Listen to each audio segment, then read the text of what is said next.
Imagine being able to make a man think about you all day without chasing him, without over-engineering your next text, without contorting yourself into someone you're not. Picture walking into a room, letting 3 quiet words slip past your smile, and watching his posture shift, like a radio dial snapping onto your frequency. No tricks, no glitter, just precision emotion that drops below his logic and lodges where memory lives. How many times have you opened a chat, stretched for something clever, and felt yourself disappear the moment the screen dimmed? How many coffees, how many first date, how many polite, how was your day exchanges before you realize that being nice is not the same as being unforgettable? The secret isn't more effort, it's focused energy fused to language. Hook his unconscious, and you create an echo he cannot mute. In the next few minutes, you'll learn how 3 simple words, ordinary on the surface, fire a symbolic flare straight into the part of his mind that writes replay loops. Stay with me, and by the time this video fades out, you'll know exactly when, why, and how to drop them. Calm, lean, unforgettable. So he rewinds the scene all day without even knowing why. Let's pull the curtain back. Carl Jung spent his life mapping the hidden rivers under everyday language. The symbols, archetypes, and emotional currents that decide what we remember and whom we crave.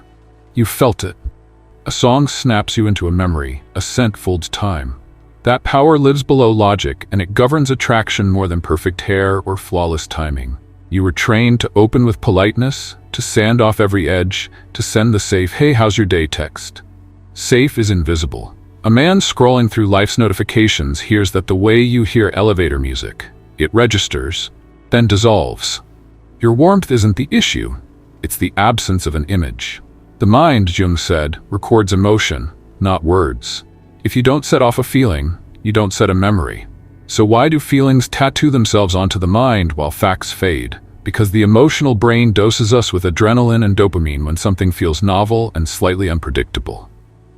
The amygdala hits record, the hippocampus files it under, important, review later. Translation: deliver a microjolt of emotion and his system tags you significant. Miss the jolt and you join the pleasant but forgettable parade.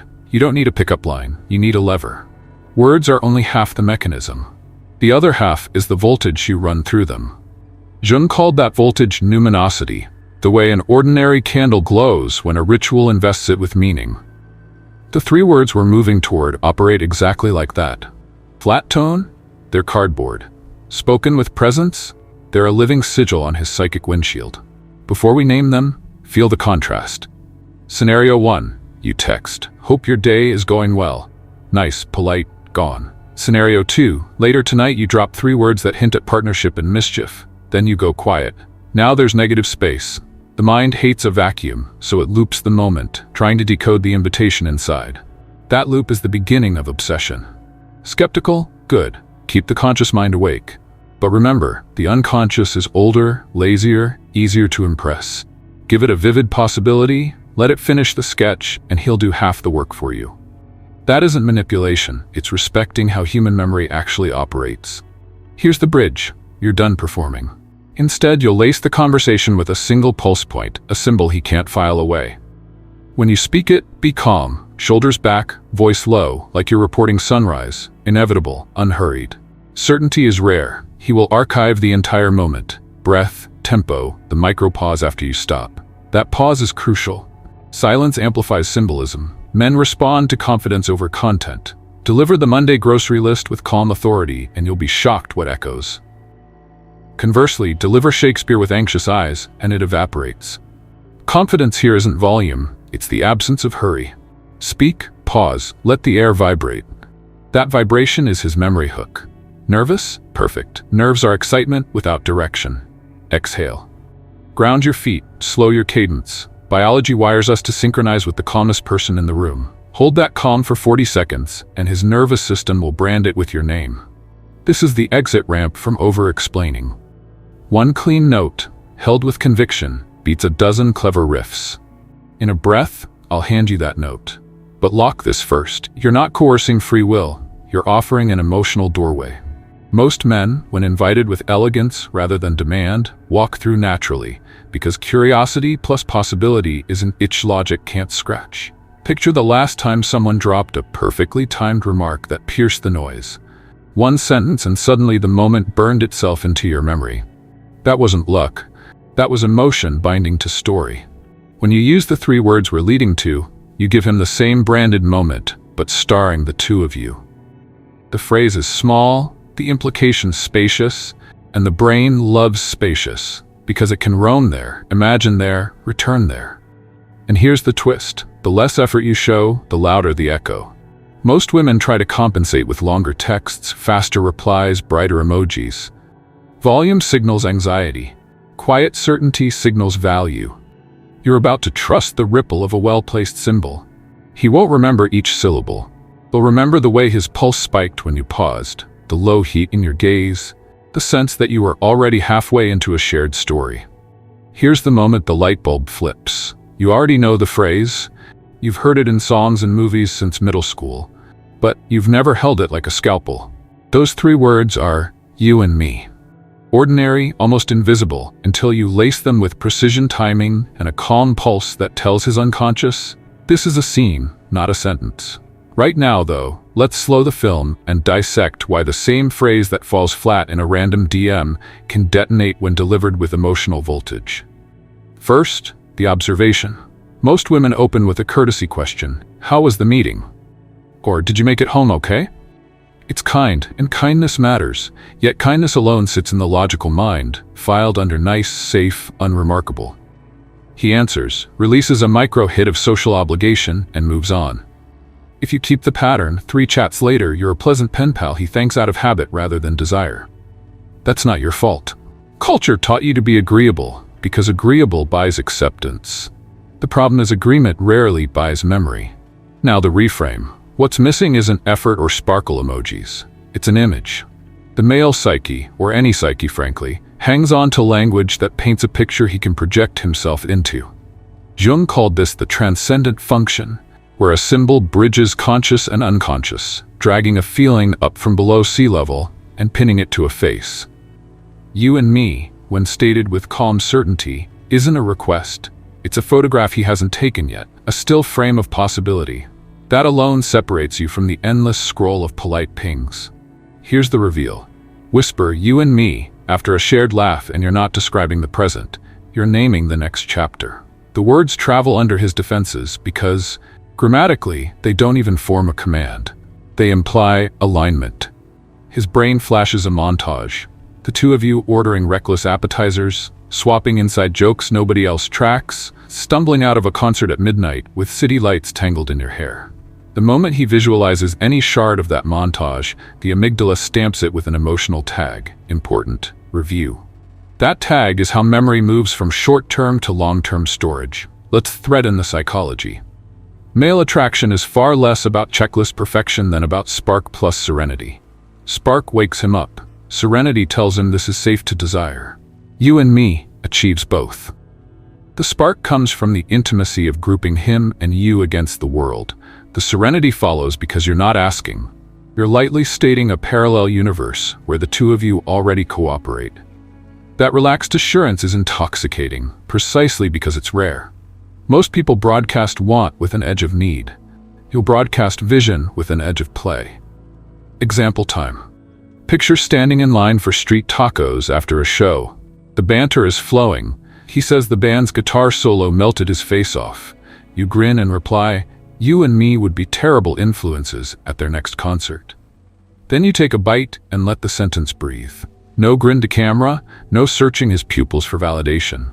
That micro-pause is oxygen. It invites his mind to fill in the blank. He imagines tracking down tickets, he imagines the trouble you'd cause, he imagines, well, everything. By the time you wipe salsa from your lip, the scene is bookmarked. Another scenario, a midweek text after you both survived a brutal meeting. Instead of, hope your afternoon gets better, drop, you and me deserve danger-level margaritas after today. Period. No emoji. Then let it sit. That line isn't a plea, it's a cinematic teaser. His workday now carries a background soundtrack. You and him, salt on the rim, lime, low lights, relief. The phrase seeds the image. The quiet after seeds the yearning. But none of this lands if your body telegraphs doubt. The masculine nervous system reads contradiction like neon. So anchor your weight evenly on both feet. Exhale through your nose. Keep your shoulders mobile, not rigid, and hold eye contact a heartbeat longer than polite. You're not drilling holes in him. You're inviting synchronization. Your voice? Lower than your excited register, slower than your anxious tempo. The point isn't sultry theatrics, it's home plate certainty. Remember, the feminine gift is depth of feeling, the masculine gift is direction. When you harness both, feeling in your eyes, direction in your tone, his unconscious locks on. Maybe you're thinking, but what if he doesn't bite?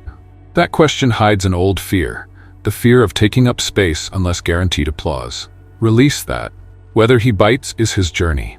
Your job is mastery of expression, not outcome. Real power is a faucet you control. You never chase the water you've already poured. If he's aligned, he'll step toward the doorway you opened. If he's not, you haven't wasted a second. You've simply tested resonance, calmly, like tuning forks in a studio. Let's zoom out to the mythic lens Jung loved. Every romance starts as a hero's journey. The phrase, "you and me," casts you as the ally who emerges at the threshold, inviting him out of ordinary life. In myth, that ally isn't frantic, she's oracular. She hints, never forces. The hero feels the invitation reverberate, chews on it, and eventually crosses. Modern dating is the same play staged in coffee shops and group chats, an inner call disguised as casual conversation. Your three-word symbol is the call. Its simplicity keeps the ego from overruling it, too subtle to trigger alarms, potent enough to awaken narrative hunger. Hear this clearly. You're not playing nice to be chosen anymore. You're choosing your language to amplify who you already are. You and me is not a mask. It's a mirror showing your capacity for clarity and play. The woman who can suggest with grace is rare. Rarity is magnetic. Most of the competition tries harder. You will try sharper. Less noise, more knife edge. The cut is clean, the echo long. Everyday application? Let's say you're both staring at the chaotic chalkboard behind the bar. He's debating 2 craft beers. You lean in, tap the menu, and murmur, "You and me could demolish that stout." Smile, lean back. The phrase does the lifting. Or maybe you've bumped into him at the gym twice this week. Towels over shoulders, you say. "You and me might be on the same workout conspiracy." Light laugh, walk off to stretch. He processes the invitation while you're already moving. Motion sells assurance. If you're worried this feels rehearsed, remember, authenticity isn't improvisation. It's alignment between thought, word, and gesture. Rehearsal simply clears static. Actors rehearse so the performance feels real, not mechanical. So practice in your kitchen until "you and me" rolls out like an exhale. When the moment appears, you'll sound unscripted because the line now lives in your muscle memory. Now, a note on frequency. Use the phrase like saffron, not salt. A dash elevates, a pour overwhelms. Let each drop land with the weight of scarcity. The power isn't just the words, it's their rarity aligned with perfect timing. He can't crave what's always on tap. He craves what flickers into being, then bows out, leaving his appetite stretching toward the next appearance. Here's the deeper empowerment. Once you master this calibrated energy, you stop inventorying yourself for enoughness. You stop auditioning. Your presence itself becomes suggestion. Whether with colleagues, friends, or that man whose laugh you can already recognize in a crowd, you'll wield 3 words like a tuning fork, striking resonance or moving on. Either way, you remain centered, unburdened, unforgettable. Here's where we sharpen the blade even further. Timing isn't just chronological, it's physiological. A man's nervous system cycles between focus and drift every few minutes. Ultradian rhythms the brain uses to manage attention. Drop "you and me" right as his focus returns to you, after a laugh, after a shared observation, after a micro-silence, and the phrase rides a neurological upswing. You feel that moment intuitively. His shoulders loosen, his eyes widen a fraction, the tension in his jaw melts. That is when the gate to long-term memory cracks open. Walk through with calm authority. Tone is your delivery system. High pitch signals tension, and tension smells like mead. Instead, move 1 register lower than your usual conversational tone, keep your breathing slow, and elongate the word "me" by half a beat. You and me. That stretch is velvet over steel. His auditory cortex tags it distinctive, which cues the limbic system to pay attention. You're not just speaking, you're tuning an instrument he didn't know he owned. Context spins the color wheel of meaning. In daylight, over coffee, it sounds playful. You and me could bankrupt this pastry counter. At dusk on a rooftop bar, backed by city lights, it becomes intimate. You and me up here feels like the city paused for a photo. Same structure, different membrane of feeling. What matters is congruence. Match the emotional climate of the moment, then tilt it 2 degrees warmer. That slight warmth is aspirational. It invites him forward without yanking. Body language seals the envelope. Square your hips toward him for 1 heartbeat while you speak. Then swivel away just slightly as you finish the sentence. That micro-pivot says, I approach, I reveal, I release. The felt sense is magnetism, not demand. If you stay squared, the energy can feel confrontational. If you never square, it leaks ambivalence. A brief alignment followed by graceful withdrawal is the sweet spot. Let's layer in a deeper Jungian note. Every man carries an inner feminine image, his anima, shaped by personal history and cultural myth. When you utter, you and me with steadiness, you invite that anima out of hiding because you embody a union of warmth and direction. He isn't just hearing your voice, he's glimpsing his own symbolic counterpart mirrored back at him. That resonance stirs fascination he may not be able to verbalize. He'll label it chemistry, but chemistry is just archetypal recognition wrapped in hormones. A practical example from the workplace. The team hits a gnarly bottleneck on a Friday afternoon. The room buzzes with stress. You catch his glance across the table, keep your expression relaxed, and murmur low enough that only he catches it. You and me could untangle this in 10 minutes after the crowd clears. Then you look back at your notes. No wink, no lingering stare. Now he's picturing the two of you as a covert alliance slicing through the knot. Even if he doesn't stay late, the image is filed in hot storage and will resurface next time he sees you. Variation can amplify freshness. Swap positions. Me and you tilt slightly more playful, almost sing-song. Or go stealthier, just us. Whispered in the right place. Just us is the shorthand of conspirators. But know that simplicity scales. The longer the phrase, the more conscious parsing required, and consciousness is where doubt breeds. Keep it at 3 words. Keep the unconscious in the driver's seat. Remember the law of diminishing returns. The first deployment is a thunderclap because it breaks pattern. The second is a callback that deepens the groove, a private language forming. The third, if dropped too soon, risks becoming strategy, and strategy, once detected, cools desire. Let him initiate the fourth. When he mirrors the phrase back, you and me should try that new ramen spot. You've shifted from spark to shared flame. At that point, the words belong to both of you, proof the symbol has sunk in. Let's troubleshoot the common sabotages. You say the words, then instantly qualify. I mean, only if you're free, no pressure. That verbal padding is self-betrayal. Catch the reflex, clamp it. Silence after boldness is royal, where you drop the phrase but keep talking without a breath. Flooding the moment washes away the imprint. Think of it like adding too much water to watercolor paint. Everything blurs. Say it, pause, let it stain. There's also the giggle reflex, the nervous laugh punctuating the line. Laughter is wonderful currency, but use it before the phrase, not after. A laugh beforehand paints camaraderie. A laugh afterward paints uncertainty. Chronology matters. Deliver you and me would wreck that sushi place on a smooth exhale, then allow a half smile, eyes steady. If he laughs, great, ride his chuckle with a relaxed shrug. You may wonder how this plays in cultures or subcultures, where directness is uncommon. Directness is relative. Presence is universal. Even in reserved settings, lightly framed implication slips past social guards. Lower volume, soften eye contact, but keep the spine of the phrase. For example, at a formal networking mixer, you and me might have an unfair advantage combining our networks. Said under your breath, it skims politeness while planting intrigue. Here's an internal calibration hack. After you speak the line, rate your own energy on a scale of 1 to 10. If you're above 7, too much sparkle, breathe out and drop your shoulders. If you're below 4, too muted, lift your sternum a centimeter and imagine sunlight between your shoulder blades. That subtle bodily shift recalibrates your vibe without words. Now fold in ritual.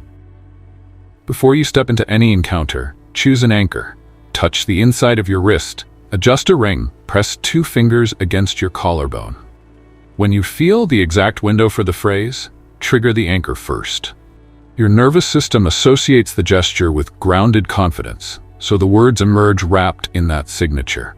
Over time, the gesture and phrase become inseparable in his memory, a private sigil only you two recognize. Let's not ignore digital spaces. Voice notes beat text because tone transmits through vocal timbre.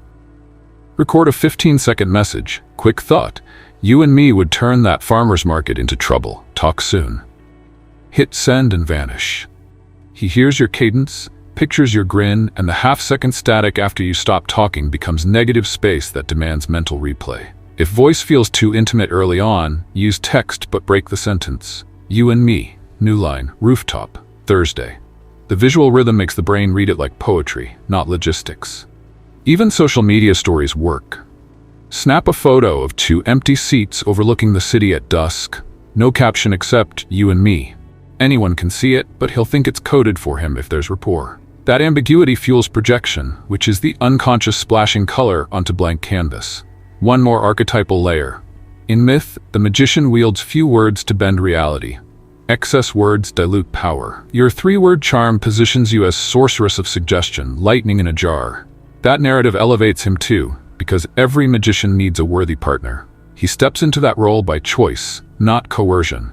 Mutual elevation beats one-sided pursuit every time. If at any point you feel the urge to chase a reaction, refreshing the chat bubble, analyzing his pause lengths, return to breath. The technique thrives on spaciousness because spaciousness signals self-worth. You are the storm that passes through, not the cloud waiting to be shaped by his wind. Hold that, and the phrase remains clean. Finally, recognize the deeper shift underway. When you wield symbolic language with poise, you rewrite your own self-image. You are no longer the woman hoping her worth registers. You are the conductor cueing an orchestra of subtle cues, tonal, visual, psychological. Every successful drop of you and me etches confidence into your neural pathways. Confidence compounds, so rehearse until your tongue forgets its technique, until the phrase feels like a natural extension of your breath. The world keeps training women to speak in disclaimers. You will speak in destiny hits. 3 words, 16 letters, infinite ways to be remembered. Make them count. Here's the sober truth. The very phrase that makes you luminous can also darken the room if you swing it like a hammer instead of setting it like a jewel. First pitfall, impatience. You meet him, sparks everywhere, and you rush the line before real rapport exists. Drop you and me into a silence still buzzing with stranger energy, and it lands as pressure, not invitation. Think of timing like seasoning. Toss it in too early and the flavor dissipates before the dish is even warm. Your antidote is curiosity, not speed. Spend 5 minutes feeling the texture of the moment before you thread the words. If his attention flickers to his phone, if his shoulders aim toward the exit, wait. Power unused is not power lost. Second pitfall, intensity. You lace the phrase with a hungry gaze or an octave too much excitement, trying to supercharge the effect. What he hears beneath the words is neediness disguised as charm, and neediness cues his flight reflex. Remember, calm confidence is the oxygen this symbol breathes. Deliver it like a truth too obvious to shout, low, steady, almost casual, then drift the topic elsewhere. Let him chase the echo instead of standing there begging for applause. Third pitfall, overuse. Treat you and me as a magic key you rattle every few minutes, and it stops unlocking anything. Scarcity fuels magnetism. Repetition dulls it. Think of it like a signature scent. One whisper on the wrist is alluring. A cloud around your whole body is migraine territory. After you've sparked the first flame, switch dialects. Tease with an inside joke, share a micro-story, let silence carry its own weight. The phrase regains voltage only when it feels earned by fresh context, not sprayed on schedule. Fourth pitfall, digital dilution. You get home, wine in hand, reread the chat and decide to reinforce the vibe with 3 more texts. You and me should try that brunch spot. You and me would wreck trivia night. You and me, road trip. In print, without breath and eye contact, the charm turns checklist. Each unsupervised ping chips away at the mystique you built face to face. Use the phrase in text sparingly, preferably once, then let voice, photo, or real-world presence carry the subtext. Screens flatten nuance. Rely on them last, not first. Fifth pitfall, context blindness. Picture a funeral reception, an annual review with your boss, or a tense family dinner. If gravity or hierarchy dominates the room, playful symbolic suggestion misfires. He's juggling social protocol, You toss in you and me, and suddenly he's trying to hide a grin or worse, feeling ambushed. Read the emotional weather. If solemnity reigns, save the phrase. A woman who can withhold her charm until context is ripe telegraphs wisdom, and wisdom is rare currency. Sixth pitfall. Misaligned body language. You nailed tone and timing, but your arms are crossed, foot tapping, shoulders hunched forward. His midbrain catches the mismatch. Your words say intimacy. Your posture shrieks defense. Align by unclenching your jaw, letting your hands relax open, letting gravity settle your weight evenly. Stillness sells conviction better than swagger because stillness proves comfort in your own skin. Let every cell agree with the invitation your mouth releases. Seventh pitfall, using the phrase to fish for validation instead of extending genuine vision. If your subconscious motive is, tell me I'm worthy, it leaks through micro-expressions, a flash of pleading, a too quick scan of his reaction. He reads the need, maybe not consciously, but physiologically, and attraction drains out. Flip your motive. I'm offering an intriguing chapter. Join if it calls you. That orientation keeps your value self-generated, immune to his immediate response. Eighth pitfall, ignoring his readiness. Some men process slower, some are fresh out of heartbreak, some just had their worst week at work. If you sense he's not emotionally available, forcing an imaginative bond feels like trespass. Gauge his bandwidth. Is he leaning in, mirroring your cadence, laughing from the belly? Green light. Is he scanning the room, offering clipped smiles? Red light. Emotional intelligence means reading the instrument before striking the chord. Ninth pitfall. Self-split. You've practiced the line but haven't reconciled inner doubt. So when the moment arrives, you speak from the throat up while your gut screams, "This is a trick." The clash dampens your aura. Integration is the remedy. Spend time journaling why the phrase resonates, how it reflects your authentic desire for shared adventure. Once your conscious intent and unconscious feelings shake hands, the words roll out as congruent power, not borrowed script. 10th pitfall, weaponization. If you wield you and me to manipulate status, provoke jealousy, or corner him into plans he never agreed to, the symbol curdles into coercion. Seduction absent respect is predation, and predation backfires. Jung wrote that every symbol contains shadow. Disrespect the shadow and it swallows the light. Keep the phrase in the realm of invitation, never ultimatum. If he declines, stay gracious. A declined invitation is data, not defeat. 11th pitfall, forgetting evolution. The phrase is ignition, not fuel for the entire journey. If you lean on it continually, conversation stalls in perpetual prelude. Once chemistry is flowing, graduate to richer dialogue, shared vulnerabilities, future visions, the quiet poetry of ordinary life. Transformation lies in depth, not perpetual spark creation. Think match versus campfire. The match lights, the logs sustain. 12th pitfall, external benchmarking. You drop the line, your friend tries it next week and lands a dinner date faster. Comparison erodes presence. Your cadence, your history with him, your mutual timing are unique variables. Trust your lane. The unconscious responds to singular fingerprints, not factory copies. Finally, the meta pitfall, academic overthinking. You study every micro-cue, rehearse for perfection, then freeze because spontaneity has been choked out. Remember that play is half the alchemy. Mastery isn't brittle control, it's relaxed competence. Think jazz, not marching band. Know the chord progression so well you can improvise without losing the groove. If any of these pitfalls snag you, forgive yourself fast. Awareness is progress. Step back, breathe, recalibrate. This phrase is a tool, not a verdict on your worth. Used with restrained daring, it turns moments cinematic. Misused, it dissolves into cliché. The difference lives in calibration. Timing, tone, context, body, motive. Hold those levers with the respect a jeweler holds a flame. Your presence is the gemstone. You and me is merely the cut that catches light. Let's land this plane. Attraction isn't about louder words or prettier selfies. It's the calm suggestion that plants an image and lets him water it in his mind. 3 words. You and me. Spoken once, with relaxed confidence, do more than a week of cheerful small talk. When you own your breath, your tone, your timing, you stop auditioning and start choosing. That's the shift. From hoping he remembers you to knowing he can't forget. You're not a performer, gathering applause. You're the director casting the scene, deciding who earns a role in your story. Speak less, mean more, leave space. The silence after your line is the drumbeat he keeps hearing long after you've walked away. So here's my challenge. Sometime in the next 48 hours, find a moment that feels warm and unscripted. Drop the phrase once, then let it ripen in the quiet. No follow-up, no emoji parachute. Watch what unfolds. If this hit home, subscribe, tap the bell, and share it with a friend who's tired of playing nice. More mythic psychology and real-world scripts are on the way. Until next time, remember, presence over perfection, suggestion over chase. You and me, let's rewrite the game. Let's begin together now.